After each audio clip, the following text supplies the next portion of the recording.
ये है news network. आप देख रहे हैं भारत वन न्यूज, एक भारत एक आवाज। दिनांक 1 फरवरी 2025 भारतीय किसान यूनियन श्रीमान जिलाधिकारी महोदय जनपद पीलीभीत बड़े दुख के साथ अवगत कराना पड़ा है कि गत दिनांक 2 सितंबर 2024 दिए गए 19 सूत्रीय ज्ञापन जिसकी पर पत्रांक संख्या G9/1 है के विषय में अब तक कोई भी स्थलीय प्रभावी कार्यवाही किसी भी बिंदु पर नहीं की गई है, जिसकी वजह से समस्याएं जस की तस बनी हुई है।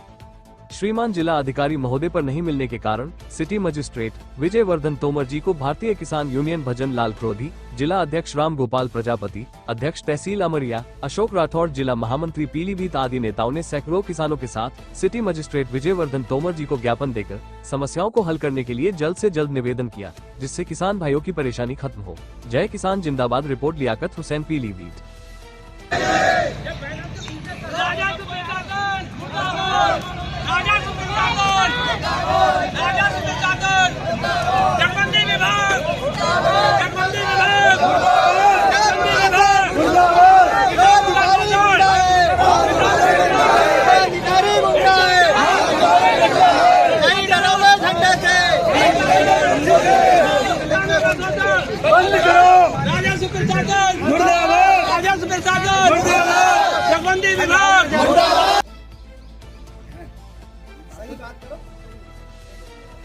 जनपद पीलीभीत से भारतीय किसान भानु के जिला अध्यक्ष परम आदरणीय भजनलाल क्रोधी जी के नेतृत्व में जनपद के किसान, नौजवान, शोषित और वंचित समाज की समस्याओं को समाधान कराने के लिए हम लगातार पिछले वर्षों से जिला प्रशासन को समय समय पर अवगत कराते आ रहे हैं, परंतु ये रिश्वतखोरी के चुंगल में फंसा हुआ जिला प्रशासन किसी भी किसान, नौजवान, शोषित एवं वंचित समाज की समस्या को हल करने के लिए अपने कार्यालय में पहले तो समय से उपस्थित नहीं होता।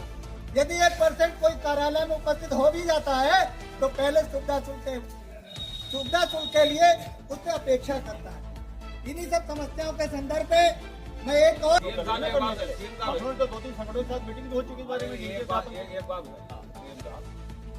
कुछ चीजें जो है साक्षियों सहित करते हैं। एक तो होता कि हमने शिकायत कर दी, आपने कहा ठीक है जांच कराएंगे और मतलब जो है जो कार्रवाई उचित होगी वो की जाएगी, ठीक है। और एक हम साक्षियों के सहित हम शिकायत दे रहे हैं। जैसे एक नदी नगर का धान क्रय केंद्र हमने खुद रेस्क्यू करवा कर उसको पकड़ा, उसमें बाकायदा अंगूठे की रबड़ स्टैम्प बना रखी है और मशीन पे, बायोमेट्रिक मशीन पे जो है बजाय अंगूठे के वो रबड़ मतलब जो है लगाई जा रही है। उसमें लिखित रिमाइंडर भी दे चुके हैं, लेकिन ठंडे बस में एक मिनट, दूसरा कलीनगर तहसील में एक महिला कार्य कर रही है फर्जी डॉक्यूमेंट पे, फर्जी डॉक्यूमेंट भी लगा के भेज दिए, रिमाइंडर भी भेज दिया ठंडे बस्ते में, क्योंकि ऐसे लोगों को भूमाफियाओं के रूप में वहाँ पर अधिग्रहण करा हुआ है और उसी भूमि को जलमग्न बता दिया जाता है, जबकि करोड़ों रुपए की जमीन से करोड़ों रुपए का व्यापार कर रहे हैं वहाँ पे भूमाफिया। ये जिले से बाहर है क्या? जिला प्रशासन की हद में नहीं है क्या? जिला प्रशासन की क्या मजबूरी है? वहाँ पे क्यों कार्रवाई नहीं हो रही है? ये पेट्रोल पंपों पे घटतौली, नकली खाद की बिक्री, मिलावटी दूध की बिक्री, राशन कार्डों में हेरा फेरी, डीएसओ जो है, डीएसओ साहब जो हैं उनसे आप शिकायतें करते रहिए। वो चिकने घड़े, क्योंकि माल जब आता है तो हम सब चुहाए बैठे रहेंगे, माल तो आ रहा है, तुम अभी 4 बातें सुना के चले जाओगे। हाँ, उसके अलावा आप आ जाइए परिवहन विभाग को ले लीजिए, ये आरटीओ साहब यहाँ पे हैं, कम से कम 1.5 दर्जन शिकायतें हम लोग कर चुके हैं। शिकायतों का कोई समाधान नहीं। डग्गावार बसें जो पलिया से डेली चलती हैं, पलिया से दिल्ली पूरनपुर स्टाफ है, रास्ते में सवारियां उठाते हैं, पीलीभीत से सवारियां उठाते हैं, रोड जाम करके सवारियां उठाते हैं। क्या जिला प्रशासन को ये दिखाई नहीं पड़ रहा? ये आरटीओ को ये दिखाई नहीं पड़ रहा है? ये आरटीओ को ये दिखाई नहीं पड़ रहा।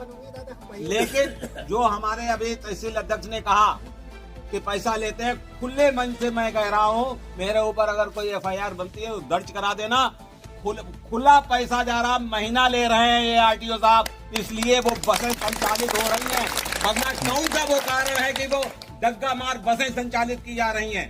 कौन सा कारण है? हमें जिला प्रशासन लिखित रूप में बताए। मैं कह रहा हूँ, मैं आरोप लगा रहा हूँ। मेरे ऊपर जो एलिगेशन बनता है लगाइए, कोई दिक्कत नहीं है। मैं खुले मन से कह रहा हूँ कि बाकायदा पैसा लेते हैं, वरना क्यों वो यहाँ पे डग्गा मार बसें चल रही, वो भी पलिया से लेके और दिल्ली तक डेली चल रही हैं। ऐसा नहीं कि एक दिन चल रही चोरी से निकल गए, बाकायदा सवारियां वहां पे खड़े होकर भरते हैं। दूसरी बात आ जाइए अस्पतालों की। अस्पतालों में किसी प्रशासनिक अधिकारी के बच्चे भर्ती नहीं होते। जितने प्राइवेट अस्पताल खुले हुए हैं उनके लिए वीआईपी ट्रीटमेंट है। हमारे ये गरीब मजदूर किसान, इनके बच्चे जाते हैं। कोई भी नर्सिंग होम, कोई भी ऐसा नहीं है पूरे जिले में जो मानक के हिसाब से चल रहा हो, लेकिन चल रहे हैं साहब। डेली महिलाएं मर रही हैं, नवजात शिशु मर रहे हैं। हमारे मीडिया के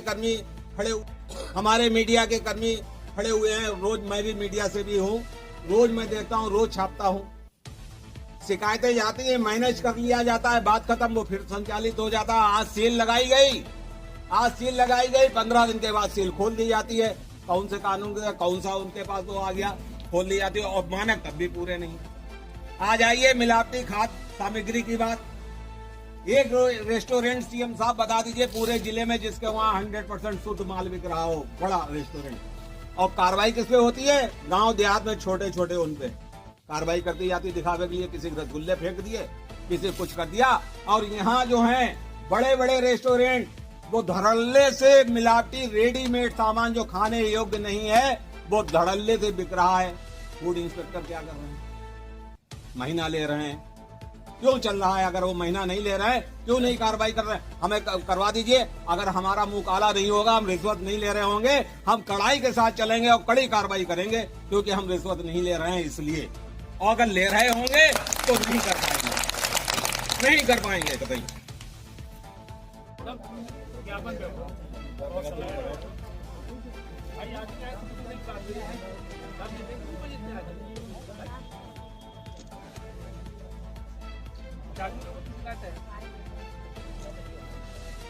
महीने में इनके लिए मांग पत्र देते हैं।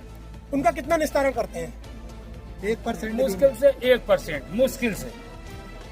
देखिए, मैंने एक 19 सूत्रीय ज्ञापन 2 सितंबर को दिया था 24 में, लेकिन उसका 15 दिन का समय दिया। जो मैंने अभी सीएम साहब मेरी बात की हुई, इनने लेटर तो भेज दिए, लेकिन मेरे के कहने का मतलब है 15 दिन का जब समय दिया, 15 दिन के बाद ये भी तो पूछना चाहिए कि इन शिकायतों में हुआ क्या, कितनी समस्या समाधान हुई उसमें।